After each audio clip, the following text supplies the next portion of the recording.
개그 프로그램으로 황해라는 프로그램을 기억하실 것입니다. 이수지와 정찬미, 이상구 등이 조선족 보이스피싱족으로 나와서 어설프게 전화 사기를 치는데 그 대사들이 사람들을 한창 웃겼던 것으로 기억합니다. 네 그래갖고 밥 빌어먹고 살겠니? 선생님 당황하셨어요. 대사가 어찌나 실감나던지 사람들이 한참을 웃으면서 따라하곤 하였죠. 어설픈 사기단의 일상을 보여주는데 언제부터 이제 프로그램이 폐지되었는지 안 보이더라고요.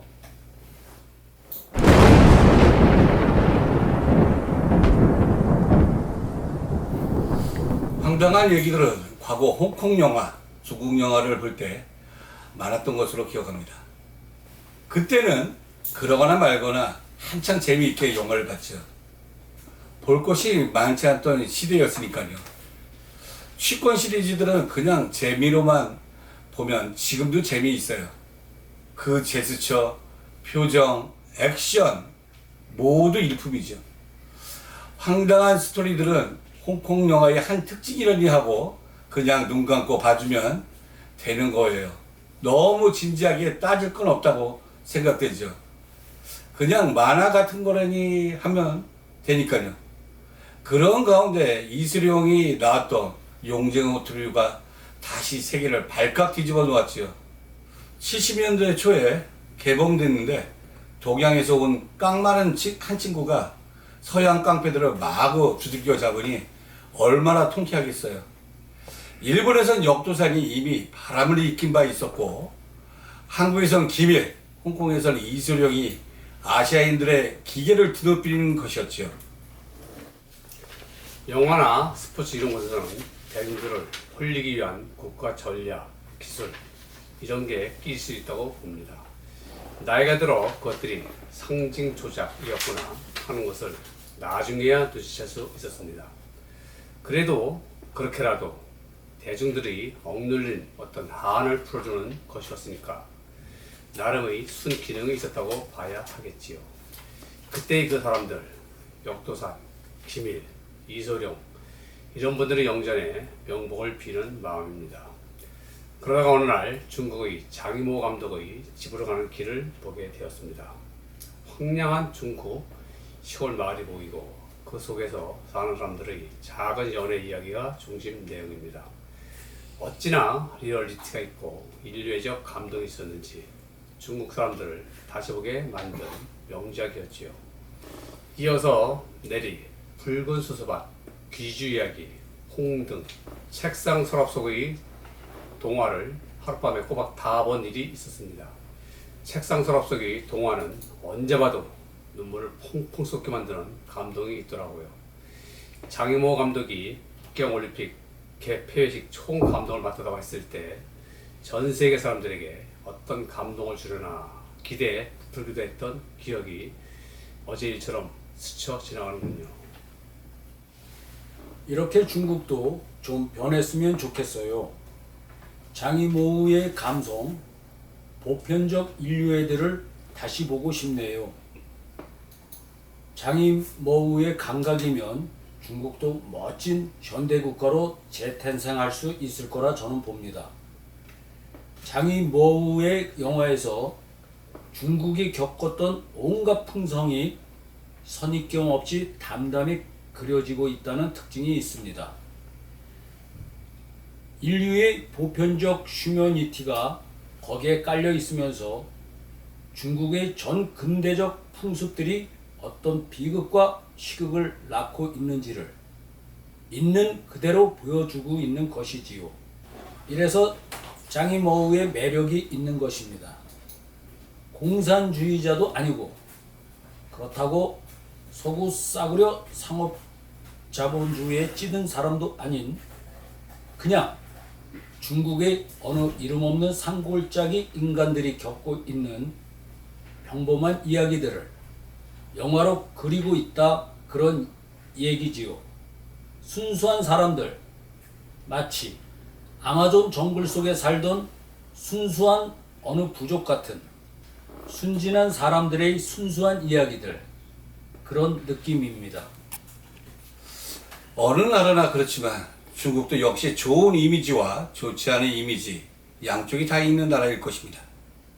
사람이 너무 많다 보니까 사람값이 별로구나 하는 느낌인데, 이를 빨리 탈피해야 선진국이 될 것입니다. 그리고 가짜를 진짜보다 더 잘 만드는 나라라는 오명도 빨리 벗어나야 할 것입니다. 중국산 가짜 시계가 한동안 우리나라에도 많이 번졌습니다. 겉으로는 멀쩡한데 몇 달 못 가 금세 서버리는 가짜. 롤렉스 시계를 차고 다니던 허황축들을 보면서 혀를 끌끌 차던 일들이 떠오르는군요. 싼 게 비지떡이라고 낚시터에 가보면 싸구려 중국산 낚시용품들이 온갖 바이큄에 끼어 공예처럼 쌓이던 것도 기억이 납니다. 메이드 인 차이나 하면 메이드 인 독일이나 메이드 인 일본, 최소한 메이드 인 한국처럼 전 세계 사람에게 가격 좋고 질 좋은 제품이란 인상이 쌓이면 자연스럽게 중국 이미지도 좋아지지 않겠습니까? 드라마들의 수준을 보면 한 나라, 한 민족의 정신 구조가 그대로 배어나온다는 것을 알 수가 있겠습니다. 허황된 민족성은 드라마상에서도 그대로 표출되어 나오는 법입니다. 서두에 중국 영화의 황당무계함을 예로 들었습니다마는 작가의 수준이 그 정도이니 그 나라의 정보 공작 기관에 근무하는 사람들이 수준인들, 그런 작가보다 더 좋을 리가 없지 않겠습니까? 삼국지 제갈공명이나 사마의 방통 등을 최고의 지작가로 지금까지 숭배하고 대중들에게 영웅시 세뇌시키니 희한한 작전. 본인들은 신출귀몰한다고 의시될지 모르겠으나 현대적 과학 정신으로 무장된 현대 지성인의 입장에서 볼 때는 참으로 황당하고 허황된 공작들이 마구 날아다니는 것 아니겠습니까? 현대인의 입장에서 보면 황혜의, 이수지, 정찬민처럼 내 이래갖고 밥 빌어먹고 살겠니? 그 정도 수준. 선생님 많이 당황하였어요? 수준들이 판을 친다는 것입니다. 중국 공산당과 합작한 신동북 공정 프로젝트들이 서서히 세계인들에게 그 실체를 드러내기 시작하였습니다.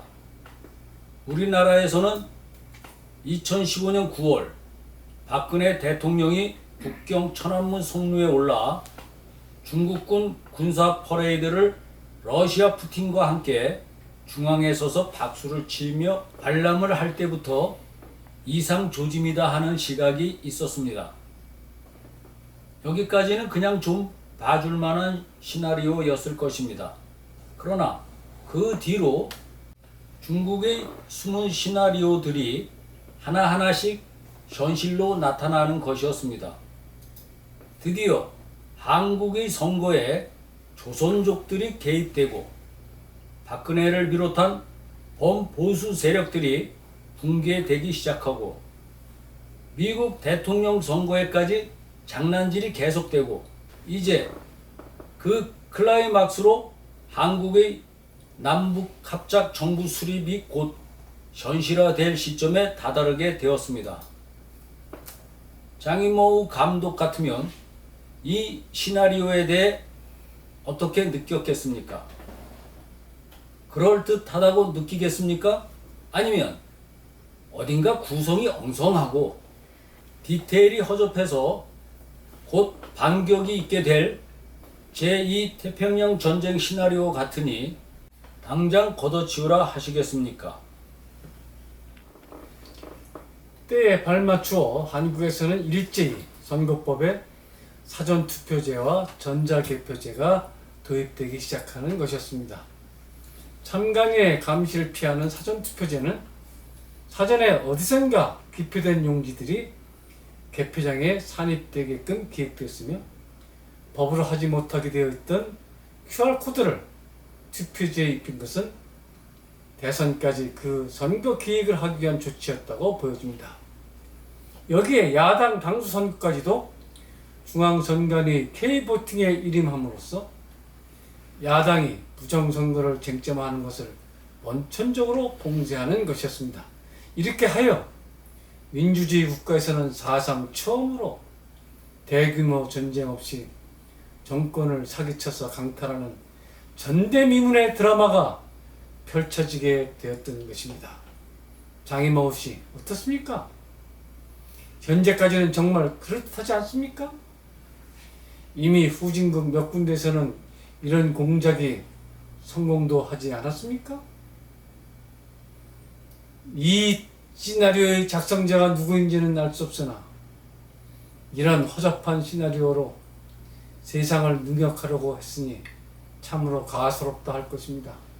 역사상 트로이 목마가 없던 얘기는 아니라서 이런 공작을 너무 비하기에는 좀 그렇습니다만은 이런 공작 기관들이 못 봤던 변수들이 있었다는 것을 한두 가지만 지적하고자 합니다. 첫째는 이들이 못 봤던 것의 첫 번째는 정보 민주화 시대, 즉 이제는 비트코인의 사례처럼 기성의 언론, 제도권 못지않게 각 개인들이 방송국 하나씩을 차리고 있는 시대라는 점입니다.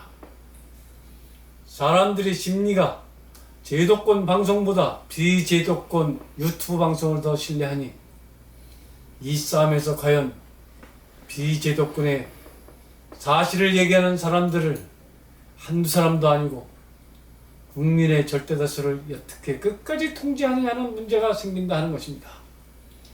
이것도 글자만이 아니라 영상까지 어떻게 다 통제하느냐 하는 문제입니다.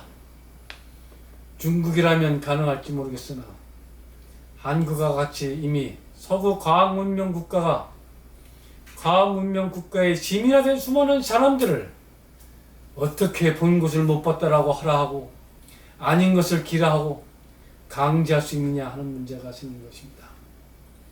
신권 다발 같은 인쇄된 가짜 투표지 영상들, 배춧잎 투표지, 딱불 투표지, 유령 투표지, 신이 만든 것과 같은 통계 수치들, 이런 허접한 공작들을 하고서 어떻게 안 들킬 거라고 자신을 했는지 참으로 알 수 없는 이야기입니다.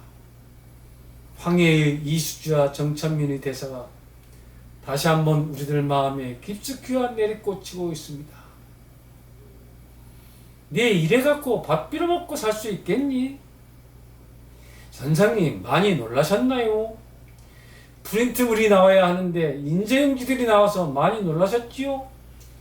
저희들도 들켜서 많이 놀랬답니다. 이런 수준으로 세계를 점령하려고 하니 참으로 그 발상이 희한하다 할 것입니다. 세계의 과학적 시민들을 정말 우습게 본 것이 아닌가 생각됩니다. 태평양 전쟁을 일으킨 일본 해군들 수준 같아 보입니다. 오늘은 여기까지 하겠습니다. 여러분 좋으셨다면 구독과 좋아요, 응원 댓글 3종 세트를 꼭 부탁드리겠습니다. 여러분들의 응원이 저희 방송을 명품 방송으로 키울 것입니다. 그럼 다음 시간에 다시 뵙기로 하겠습니다. 안녕히 계십시오.